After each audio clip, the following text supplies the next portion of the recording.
यह कहानी एक भूतिया और डरावनी हॉस्पिटल की है। यह हॉस्पिटल उत्तर प्रदेश में है।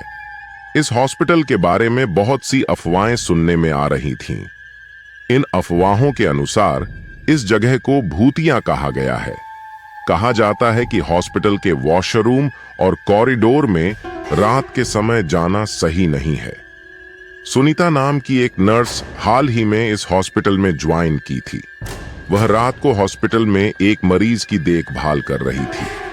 तभी अचानक कॉरिडोर से किसी की रोने की आवाज आई। उसने सोचा, इतनी रात को कौन रो रहा है। उसने जल्दी से कॉरिडोर में जाकर देखा। रोने की आवाज तो आ रही थी, पर वहां कोई दिखाई नहीं दे रहा था। उसे यह सब अजीब लग रहा था। सुनीता जहां से रोने की आवाज आ रही थी उस ओर गई, पर वहां भी कोई नहीं था। और अब रोने की आवाज और भी ज्यादा हो रही थी।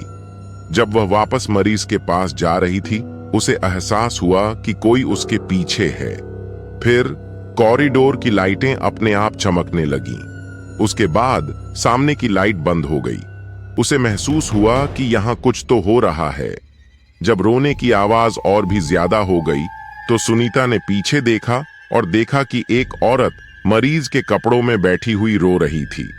वह औरत दीवार पर लाइन मार रही थी और एक ही बात बार बार बोल रही थी, मेरे साथ गलत हुआ है, मेरे साथ गलत हुआ है। यह सब सुनकर गीता डर के मारे बर्फ की तरह जम गई। वह वहां से हिल भी नहीं पा रही थी। बस एक ही चीज उसके दिमाग में चल रही थी कि यह क्या हो रहा है, यह औरत कौन है और यहां पर बैठकर रो क्यों रही है। जब सुनीता ने उस मरीज की ओर देखा तो देखा कि उस मरीज के शरीर के नीचे वाला हिस्सा पूरा खून से भरा हुआ है। वह औरत अचानक से खड़ी होकर सुनीता की ओर देखने लगी। ये देखकर तो सुनीता के होश उड़ गए। उस औरत के हाथों में एक बच्चा भी था। वह बच्चे को लेकर गीता के सामने आने लगी तो फिर से कॉरिडोर की लाइट ऑन ऑफ होने लगी। वह औरत आगे बढ़ते हुए एक ही बात बोल रही थी, तुम सब ने मेरे साथ बहुत गलत किया, तुम सब ने मुझे मार दिया। उस औरत के अंदर बहुत सारा गुस्सा था। सुनीता वहां से हिल भी नहीं पा रही थी।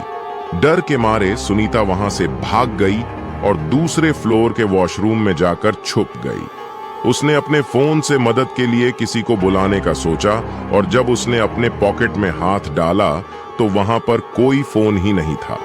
फिर उसे याद आया कि वह अपना फोन हॉस्पिटल डिपार्टमेंट में ही छोड़ दिया था।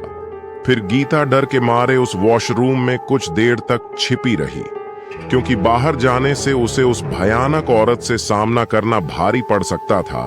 तभी अचानक उस वॉशरूम का दरवाजा खटखटाने लगा। उस आवाज को सुनकर सुनीता की नजर वॉशरूम में लगे शीशे की ओर गई। फिर गीता ने शीशे की ओर देखा तो उसमें वही खून से लटपट औरत गीता के पीछे खड़ी थी। उसने फिर से पीछे देखा तो वहां कोई नहीं था।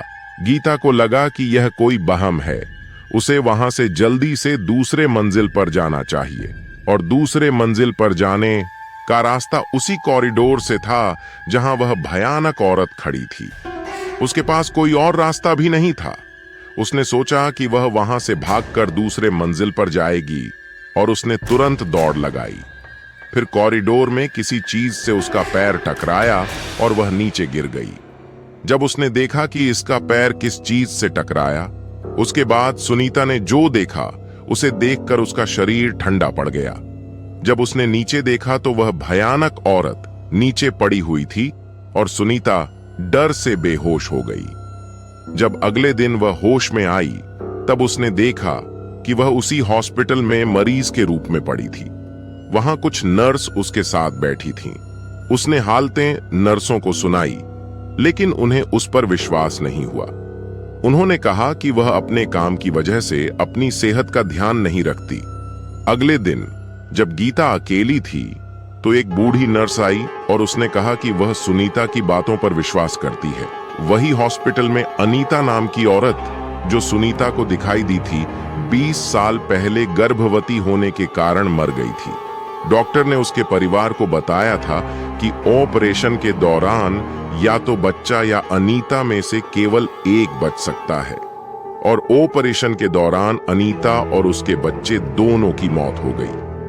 कुछ दिनों बाद अनीता के घर में आग लग गई और पूरा परिवार मर गया। उस दिन के बाद कई लोगों ने कहा है कि उन्होंने अनीता की आत्मा को हॉस्पिटल में देखा। सब कुछ सुनकर गीता ने वहां की नौकरी छोड़ दी और दूसरे हॉस्पिटल में रात की ड्यूटी लेने से मना कर दिया। आपको क्या लगता है, क्या यह घटना सच है?